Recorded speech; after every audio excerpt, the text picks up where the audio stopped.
It's Vanessa, and I'm back for another episode of Fiber Friday. This is episode number 18, I believe, where we get together here usually on the first Friday of every month at 7 p.m. Eastern, and I chat with y'all about all things fiber. And by fiber, I mean wool and yarny goodness, crochet, knitting stuff, spinning, that kind of stuff. So let's just take a quick second to make sure that the technology is working for us. So I'm coming to y'all from my home crafting studio here in North Central Florida. So if you can see me and hear me, go ahead and let me know in the chat box where you're tuning in from, because I see a couple of people are on. Oh, hey, Margie, she's in Wisconsin. Pat's in the house from Virginia. Awesome. Hey, Becky. Dee's in the house from Connecticut. Hey, Clovis, tuning in from Indiana. Awesome. Hey, Ruby. She says, hi, Vanessa from stormy Kentucky. It's been super windy here. The power actually went out yesterday once and today once again. And it didn't rain though. It was just like super, super windy. I don't know what's going on. All right. Great. So Miss Monique says she can hear me loud and clear. Great. So let's go ahead and get started with this episode of Fiber Friday. First, do you see my shirt? It says cranking socks is my superpower. Shout out to my friend Patty who designed this shirt for us. I took some to my last sock cranking retreat. It's put on by Michelle, and it's here in Florida, not far from where I live, about an hour or so. And she had a retreat last year, and it's for sock cranking. Those of you that have seen me post pictures and little videos before of a circular sock knitting machine. So I have an Erlbacher Gearhart Speedster. And that is made here in the U.S. by Erlbacher and knitting machines, and they're in Missouri. Okay, so that's where I got mine. I know some people sometimes ask, sock machines have been around for hundreds of years, but it's so much fun. It's a steep learning curve, that's for sure. If you've seen one maybe at a show or you've gone somewhere where people have been cranking on it, a lot of people always think like, oh, well, what's the fun in that? The machine is doing the work for you. You're not cranking. Trust me, if you ever sit down and try to crank a sock on one of those, you will have so much more respect for it because that learning curve is steep. And I find that most people who really take to it quickly and can kind of catch on are those of us that have, are more maybe math inclined, engineering type of brains, because it's all mechanics. It's not electrical. And so if you can understand what is going on as it's doing its rotations as you crank, it makes it a little bit easier, because at first I've seen people just crank and they just are like, stitches are dropping. I don't know what's going on. So it's one of those things where you really need to know what is happening to be able to troubleshoot it, right? Like anything else. Y'all hear me say that all the time with sewing machines as well. All right. So anyways, we had some of these little shirts made, and I had them at the retreat, so a couple people bought them and stuff, and I thought it was super cute. The bottom here that you see these little slits and like kind of a half circle is to simulate a half of a cylinder of the sock cylinders that we use on the machine. So I thought that was really cute. Anyway, I thought that was a cute t-shirt. Okay.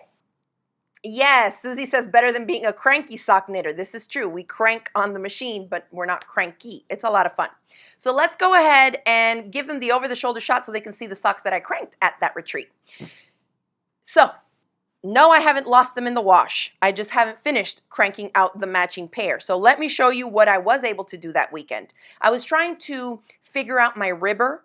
And those of you that hand knit know what ribbing is, right? Oh, I have a little sample here. So ribbing is when we do a combination of knit stitches and purl stitches in the same round so that it kind of pulls in. So, if we do the brim of a hat, you have usually some type of ribbing in the brim. This by hand was done knit 2, purl 2. You could do knit 3, purl 1. You could do knit 1, purl 1. There's different combinations, but there's a specific tool, like an attachment that we put on the circular sock knitting machine called the ribber that helps you as you crank do just that. Knitting 2, purling 2, or knit 1, purl 1. And so I wasn't able to get it set up yet. I haven't really put in the time to really work the ribber, so I thought maybe I would do that at the retreat, and it just did not want to cooperate with me. So I kept cranking my regular little socks, which these are, a lot of times when people get into circular sock machine knitting, they think, well, I'm just going to crank a tube, right? Just like a straight tube. I was trying to see if I had one here. But you just crank like a straight tube, and then you go in and add. You can do heels and toes by hand. So you would go in there with your knitting needles, your hand knitting needles, and you would pick up stitches and then add the toe, add the heel, all the shaping part, right? And so I find that sometimes people get circular sock machines and that's all they do, but it's not that hard to actually work the heels and the toes on the machine. So that's how I work these guys. And I think with this bright color, you can kind of see it good. So I start off at the top. And I'll just go over my little formula for this kind of length. I usually, play around with what we call like a recipe. So I will knit 20 like 20 rounds of just straight knit stitch, and then I go in and I hang a hem, which is basically like hemming the top so that you don't have live stitches on the edge. And so that 10 of them get tucked under and caught in here. So I end up getting like a little hem at the top that's 10 on the outside and 10 rounds on the inside. That's where the 20 rounds I did, right? And then I just keep knitting, knitting, knitting, and I think I did 20 rounds for the pre-heel here, which is just the part of the leg, right, before you get to the heel. And then I go in and I work my heel. So you can do increases and decreases, and there were some ladies making lace socks with these gorgeous motifs. I mean, I was like, hashtag goals. One day I will get there, but for me, I'm just into the function and the feel of wool socks. A lot of times people will ask, like in Florida, do you really wear wool socks? Wool is great no matter the temperature. When my kids were babies and we cloth diapered them, I remember always having like woolly covers on them because it's antibacterial, antifungal, it helps wick away moisture. So we need all that stuff down here in hot and humid Florida. So I really, really love making and wearing wool socks. Isn't that pretty? So anyway, this was the last sock that I did like the last morning before the retreat ended, and I went in and Kitchenered the toe, because obviously in the round it's still live stitches. But you finish off with waste yarn, so when you're done you can go in and graft the toe shut. That's what we call by Kitchener stitching the toe, okay? So I finished that one, so I have a full sock there. I need to make the second one, and I'll just show you. This is the yarn that I used to make it. See how cool it looks? And this is an active cone of yarn. There's a ton of yarn here, and I think we still have maybe 3 or 4 different colorways on the website for sale. So we'll put that link in. It's in the video description box already if you're watching us on YouTube, and it should be in the caption already if you're catching us on Facebook, okay? So there's a couple of really fun striped colorways, but really nice and funky. And this gives you a ton to either knit by hand, knit by machine, and just overall practice, you know what I mean, with the same consistent commercial woolly yarn. And this is a 75% wool, like superwash wool, and 25% nylon. I'm pretty sure if I remember correctly. But check on the website, because on the product listing page I have all that info there. Okay, yes, Mary Grace says it would be fun to see the whole process, so I still need to do that. I'm working on, I got a couple different lighting things to do.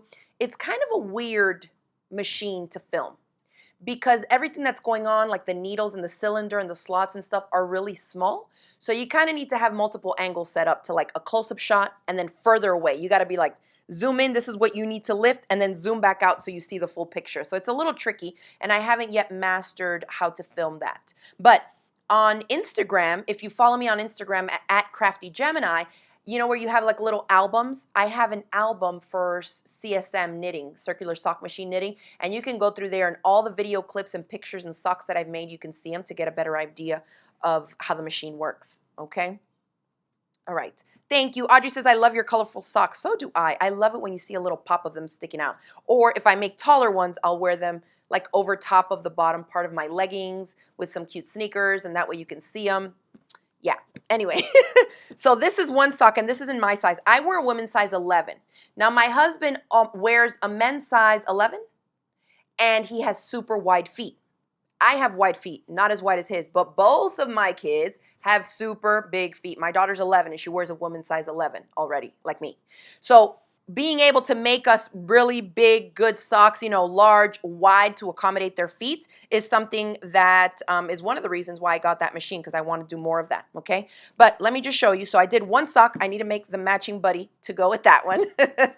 And we do sell the cones of yarn on our site. Like I said, we maybe have 3 or 4 different colorways left that you all can check out, okay, at craftygemini.com/shop. And then I have another pair for me here. This is, it has kind of a denim-y vibe to it, because it's kind of like not fully dyed through. I see like a little bit of white, you know, kind of more mottled, speckled looking colors of grays and blues here. So I made myself this pair. And of course you want to jot down your recipe. It's just like hand knitting. You're following a pattern. If I'm making my own custom made socks, I want to know what I did so I can make the identical matching sock to make it a matching pair, right? Then I made myself another pair here, and I played around with doing 40 rounds of pre-heel here for the leg part. and I Kitchenered those. So what we would do, some of us, we were cranking the socks during the day, and then at night, we'd sit down at our sock machine, you know, when your brain is already a little bit, you can't really focus too much to be paying attention to open or closed latches on the machine. So we would sit down at night, have some snacks, drink a glass of wine, and Kitchener our socks shut, the toes shut, so we can leave with finished socks. So I'm super happy. I have 1, 2 pairs, and then I will not even go into the details of the drama that I had with this sock that I was making for my husband. I literally cranked 4 socks. I worked out the math for the length, doing, I put down my heel. It's like a little added tension that you can add for something that you want a little bit more snug in certain parts. So we usually put it on for the heel and the toe. I worked out all the stuff, wrote the recipe, and when I tell you I cranked 4 socks like this and got all the way to the end, I put on my waist yarn so now I could take the sock off and I would drop stitches like right at the end, and it was a hot mess. So I'm like, okay, that was just 1 sock. Let me do it again. It happened to me 3 times. And the 4th time was this sock. And I was like, let me just stop right now, take this thing out. It did drop a couple stitches at the end, but then I just like picked them up at the end and really like worked through it. So I wrote down what I did. I might change the yarn or something, or just try to do it again when I'm a little bit more not frustrated and stressed to make him another one of these. But I wanted to finish one because I didn't give you this one. I want you to try it on to see the length or the width if I need to adjust anything. Okay. And then I have another lone socky here. They're all the same. These are the same pattern. So technically I could wear these mismatchy socks. That's the good thing about doing your own formula, right? If I say I do 20 rounds and I hang the hem, then go 20 rounds for the pre-heel, then work a deep heel, then I think I do 65 rounds for the foot for myself, and then I crank the toe. So if I do a bunch like that, then it doesn't really matter, right? I can have mismatched socks because they're all going to be the same, especially because this is from the same type of yarn. This is this one is this one, and this one I have a little bit left on a cone over there. But yes, all in all, I made 2 finished pairs of socks and then 3 singletons. I'm kind of proud of myself. Considering I spent a day and a half messing with the ribber and trying to get that thing to work, and Michelle's husband was trying to get it to work for me too, and then I just said, forget it. I'm just going to keep cranking regular socks, and when I have more time at home, you know, I'll kind of sit down with it and figure it out. But since I had never used it before, I wanted to do it, you know, at a retreat, something like that where I had uninterrupted hours. Yep, Clovis says, wear them mismatched. Absolutely. You know, they sell kids socks like that, mismatched. I'm not a huge, like, I'm not one that, like, if I'm hand knitting socks, they need to match perfectly. You know how some people feel like the stripes need to match? Give me a little something. You know I love a pop of color, so I'm fine with that. Okay, so at that retreat, they were there last year too. We have a shop come and set up a little pop-up shop so you can shop for yarn and stuff. They would wind it onto a cone for us right there, and it was the ladies from Lonesome Pine Yarnworks, and the link to that is also in the description box and in the caption here on Facebook.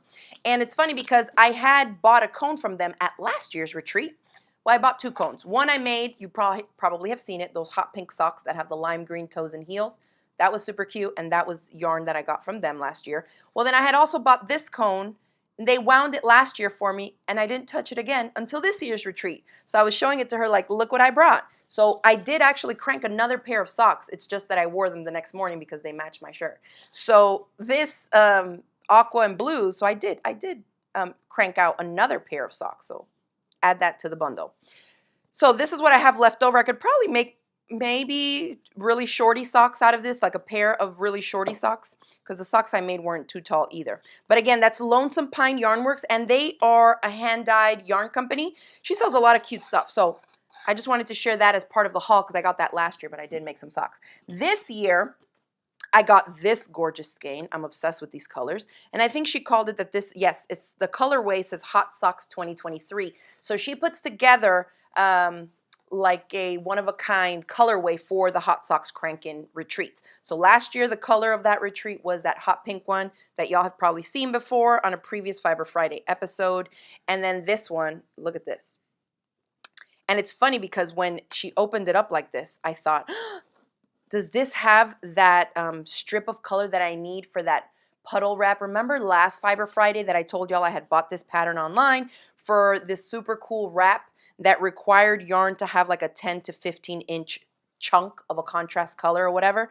So I think when she had it up there, we measured it and it was like 21 inches. So I'm going to set this aside and see whether or not it will work for that. If not, I'll just make it into socks. It's no big deal. But look how pretty that looks. That aqua with these oranges, I really, really love that.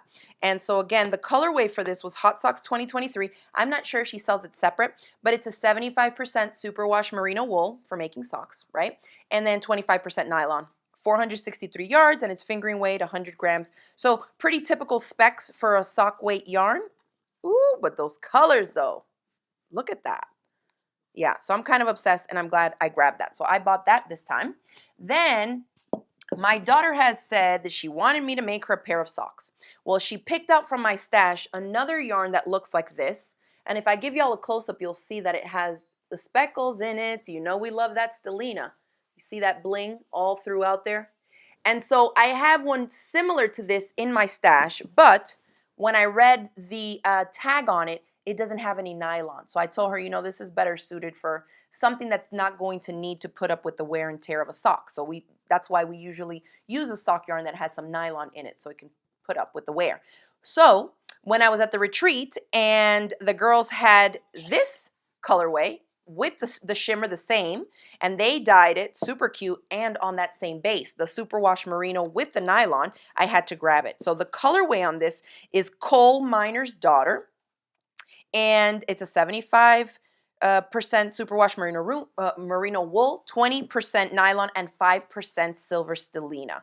So 438 yards, 100 grams. And so I'm thinking I'm going to make her socks with this, and then I picked out this hot pink mini that I had the girls wind up for me to do the heels and toes. I think that's going to look super cute, and they'll be hard wearing socks that she can wear. So that's what I had got there at the pop-up shop as well. Yes, Linda says, I love those colors of that yarn. Isn't that cute? And Mary Grace says, I love that aqua. I do too. All right, so that's that. They had a little shop, so I, picked around some different things. I got some stitch markers. They go up to a size 9 of needles, but there's a bunch of them in here. So you would just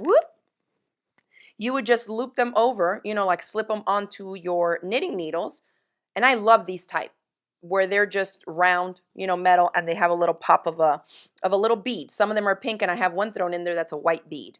So you can use that as your beginning of the round marker, something to separate, where you're kind of working different things, different stitches in your rounds. So with a cute little container, so I got that. And then my friend Jen had like a kind of like, they call it, I think, like a garage sale where different people bring stuff that they want to sell. So there was like tables set up with books that have to do with knitting and crochet. Some of the ladies who make a lot of socks and sell them at craft fairs brought some of their made socks. I had bought some last year from Miss Anita. This year I didn't buy any because I'm making some, and I still have stuff that I've made and bought last year. And so my friend Jen was selling some yarns there, and I picked this up. This is, it says Wendy Rome Fusion. It's a 4-ply, and it's great for socks. 75% superwash wool and 25% nylon. I got it because of the colors. Look how pretty that is. So cute, so bright. And it's like more rustic-y feeling, so I think that this will hold up really good. I mean, it says it's good for socks, so I think that will work really well.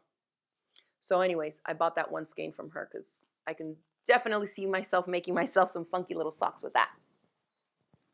Okay, so that's what I got there. I'm trying to see if I covered all of that. Yes, so that was part of my yarn haul. Oh, Monique says you can get some reinforcement thread to knit with the superwash yarn that didn't have the nylon. That will help make it stronger for the socks. So I'm glad that you brought that up because actually a lot of the ladies at the retreat were using, say, active yarn like this, and it has nylon in it. But they were also carrying nylon, lycra. It's really, really fine.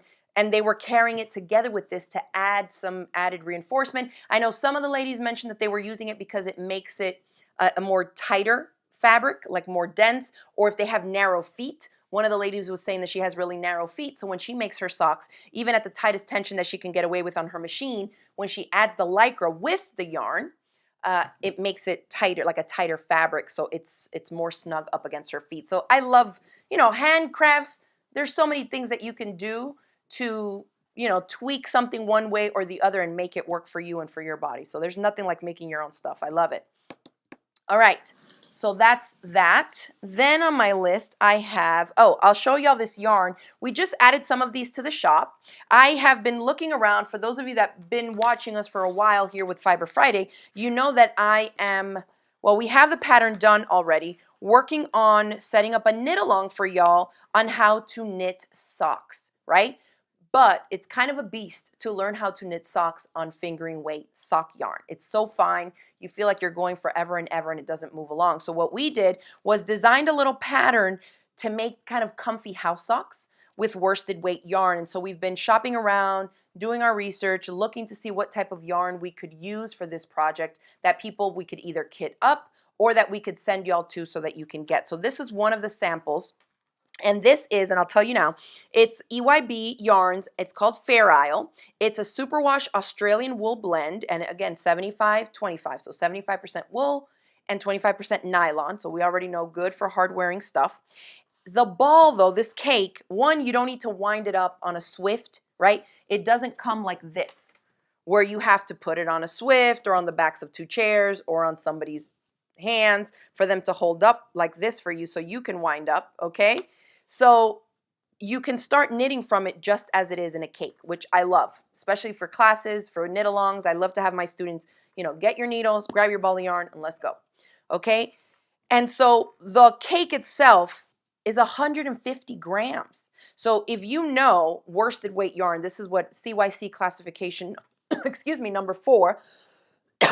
It's a thicker yarn. It's nowhere near as fine as this, okay? For those of you that maybe are thinking of getting into knitting or crocheting, you're not familiar with yarn weights and stuff, sock weight yarn is considered a 1. Then you have sport weight, which is a 2. Then you have DK weight, which is a 3. And then comes this, which is a 4, in level of thickness and the, what do they call it, the grist or whatever, the thickness of the yarn. Okay, so this is a thicker one, obviously. You know, when I saw this like this, I was like, this would make the cutest sweater. I could see this ribbing on the cuff of a little girl sweater. Isn't that cute? I don't know how many balls I would need to make my own self a sweater, but I do like the weight of it. It's soft but plush and super easy to knit with, okay? And we know it's hard wearing because it's wool and nylon, okay? So anyways, the pattern is top down, like cuff down, and we go in and add, it's called an afterthought heel, but it's really like a forethought heel because you know you're going to add the heel after. I don't know. There's always this talk about this going on the internet. Anyway, when I flip it over, you'll see that there's red going across it, and that is waste yarn. So it's a different color yarn, similar weight, something that's not going to get tangled up with my real yarn here, my project yarn, but it tells me where I will then later go in, pick up stitches to knit my heel. Okay, so that's how the pattern is going to be, but I'm working up on this sample and I thought I would share with y'all that we do have some of these, not a lot. I think there's less than 10 of these cakes in the shop, but you could definitely get a whole pair of socks. You'll still have left over because look, I'm almost to where I need to just start the toe and look how much I have left.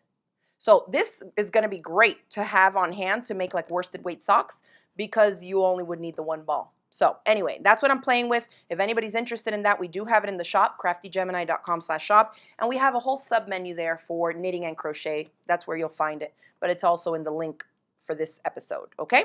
But I did want to show you that because sometimes you look at the yarn and you're like, oh, what are all these stripes and what is this? Look how this looks knit up, y'all. Is that not cute or what? I love those color changes. Don't mind the red. Remember, it's scrap yarn. That will be out. There will be a heel there. All right, so anyways, we're still working on that. It's not quite ready to launch a knit along, but I will definitely keep y'all posted. Now, if you're new here, maybe you're just catching us live, but you want to find out about things like this, knit alongs, crochet alongs, patterns, sales, and stuff, make sure that you use the link that I've included underneath this video in the caption if you're on Facebook, and in the video description on YouTube.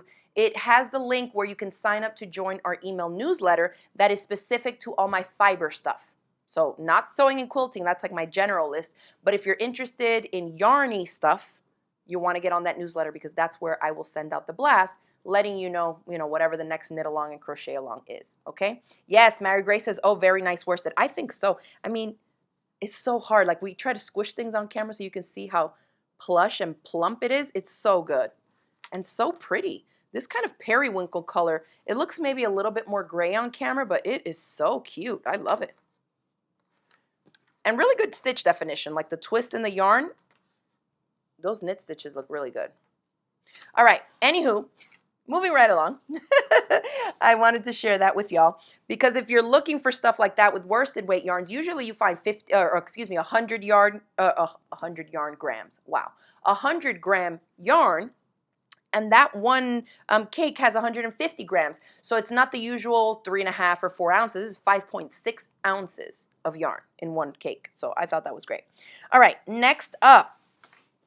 If you have watched this before, you know that you've seen me on several times in several demos show y'all my e-spinners. I do spin yarn. Y'all know we have sheep. They're scheduled to be shorn in March. We're in March already, so I should be hearing from the traveling shearer to come and shear them, and then I will send the wool from our Florida Cracker sheep to my friend Vicky to process. I still have, of course, all the wool that she processed for me last year. I think this time I'm going to have her dye some more for me because I just have it in plain.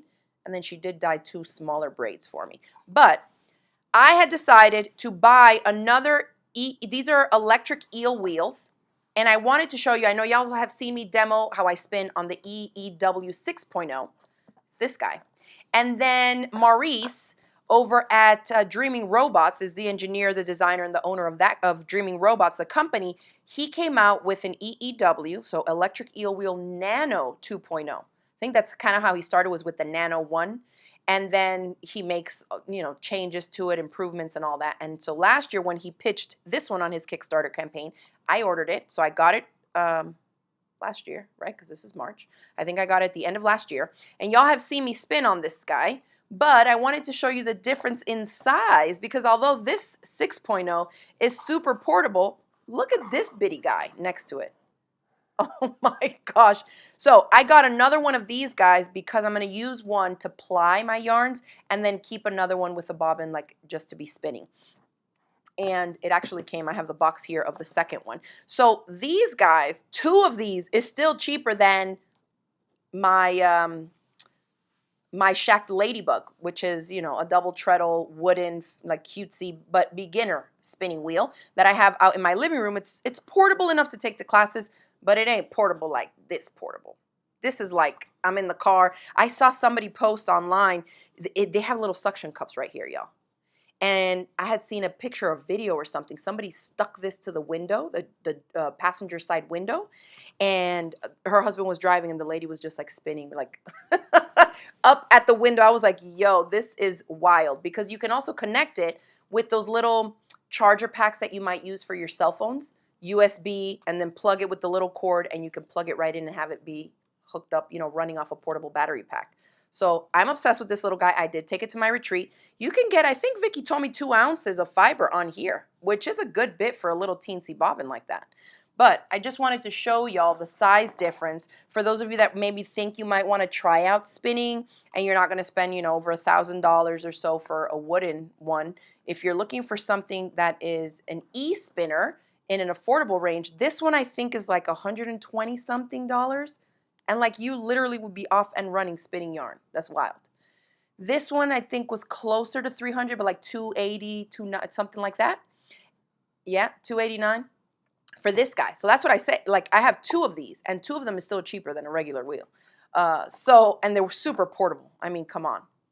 So anywho, if y'all are thinking about trying it out, I think this one would be super cute to start off with and be very portable, especially for people that live in smaller spaces. If you live in an apartment, you could tuck this in a shoebox, like just boom, boom, keep it moving.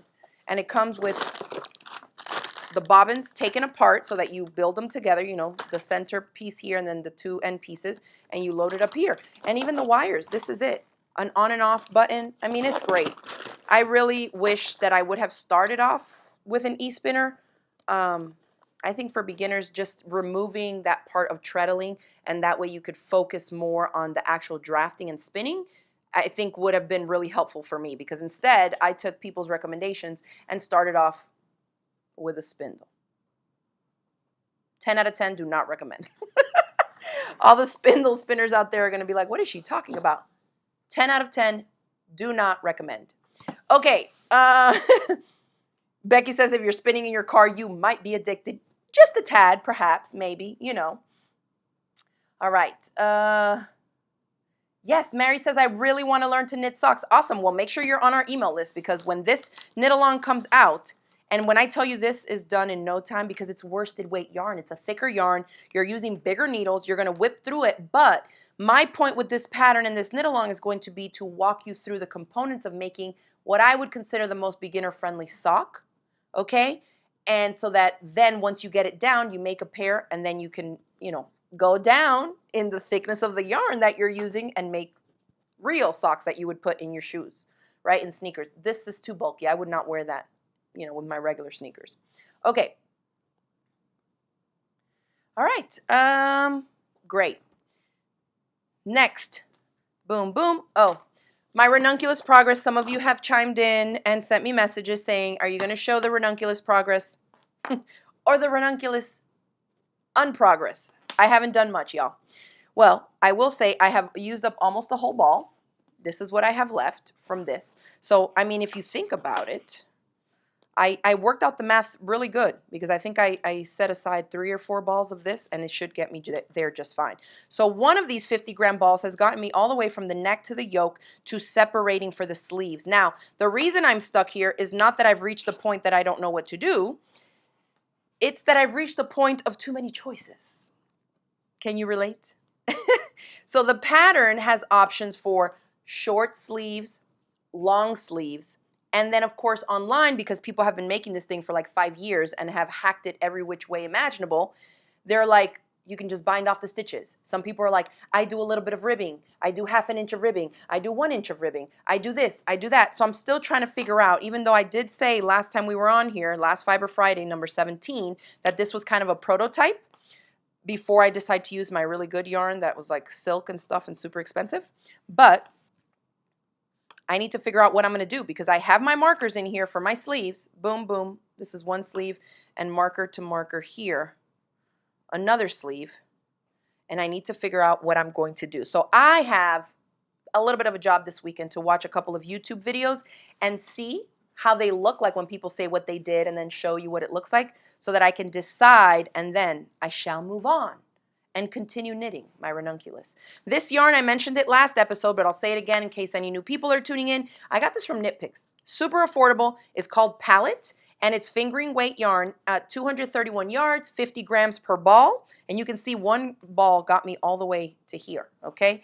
And the colorway is Lingonberry Heather. And I believe the link to this is in the last episode because I did chat about it there. Okay, so y'all can check that out. But really pretty color. And I do need to get on that. Okay. But after I do the sleeve part, it's just knit, knit, knit, knit, knit all the way down and then a little bit of ribbing at the bottom, I think. That should be easy because I'm using larger needles too. So I'm excited about that. And then tonight, before we were setting up for here, my husband walks in and handed me this. I was like, woohoo! A new magazine and more content to talk about at Fiber Friday. So the new, I was about to say episode, the new issue of Spin-Off just came. And I barely had a chance to kind of just go through it a little bit. I did put some sticky notes here on articles that I'm going to read. I'm going to read this sucker cover to cover like I do with any crafting magazines. They're fun for me. But this is The Curious Colorist. It's an article that says, small batch dyeing for the dabbler. Totally me, because you know I dye. And it looks like there's some minis here that are dyed and they're playing around with different color stuff. This looks super cool to me, the striated hand spun hat. So hand spun, but look what they did here. It's like the natural color of the processed wool and then like a little bit of colored roving it looks like. Is that what they used in there? I don't think so. This looks more navy and blue, but I love how fresh and modern that looks, right? Mostly all natural, but then with a little pop of a color, I could totally do that with my homegrown wool. So I need to go through this later and see exactly what's in here. But look at that hat. I think that turned out super cute. Anywho, I subscribe to this kind of stuff. I have a stack of magazines by my bedside. Let me focus. So this was Spin-Off. This is one of the magazines, and this one is The Art and Craft of Spinning Yarn, so it's specifically with this. The other magazine that I get that has to do with spinning is Ply Magazine, but I ordered all the back order issues of that one too. But this is more like, you know, the craft magazines of now, not like the book magazines. Okay. The other things I wanted to mention, so I'm going to be, y'all know that we do a lot of stuff here in the community with sports, with kids and stuff like that, and so I'm going to be doing some crafting classes with some seniors in my area, and so I've been kind of in the back of my mind running through some simple projects and things that I can work on with them. So I pulled out from my massive resource library these books, and I thought, you know what, I should mention these tonight. These are older books. I think this was published in 2015, and these are also from Knitpick. So I put my affiliate link to them, but they don't have them for sale in the hard copy book. They're ebooks now. So they're still like $9.99 or something for the ebook. 52 more weeks of dishcloths. This is by Knitpicks. There's so many cute patterns in here. They're like by months. And so I was looking through here to incorporate, you know, some couple little simple things. There's Granny's Rainbow, simple blocks and things like washcloths, which I think they would have a fun time making.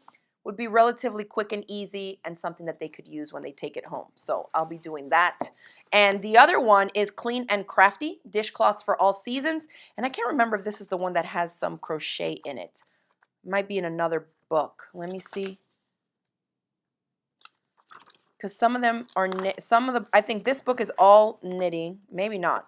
Maybe the books are all mixed. I can't remember. I have like a bunch of these books. So just look through them and see, you know, like when you read the description, if you click on the link and see if they're all crochet. Oh, see, I think these are crochet. Yeah. Crochet color work for the different zodiac signs on the back of this one. Super cool. And then knit ones. So this is the one that has knit and crochet, looks like. But I included the link to this as well. It's also a PDF. I looked it up, like an ebook PDF. But, you know, a lot of dishcloths that y'all can check out. Different little patterns. I mean, look how many for the different seasons of the year. And then they have a whole Zodiac dishcloth series. So that's kind of cool too. So I just thought I would share those as resources that people can check out. Okay, then, ta-da! That's it. Great. So I'm all done. I went through all the stuff on my table here. I need to go ahead and finish making these socks, the matching pair, and I will work on some type of a video where I can show a little bit more how the sock machine works. It's not going to be a tutorial because people that have that machine need more than a tutorial. Like you literally got to lock yourself in your room and just crank. But I do want to show people how it works and like how you do things to make a heel and to make a toe. It's kind of cool to understand the mechanics of it and see how the machine works. So thank you for that suggestion, whoever mentioned it earlier in the show.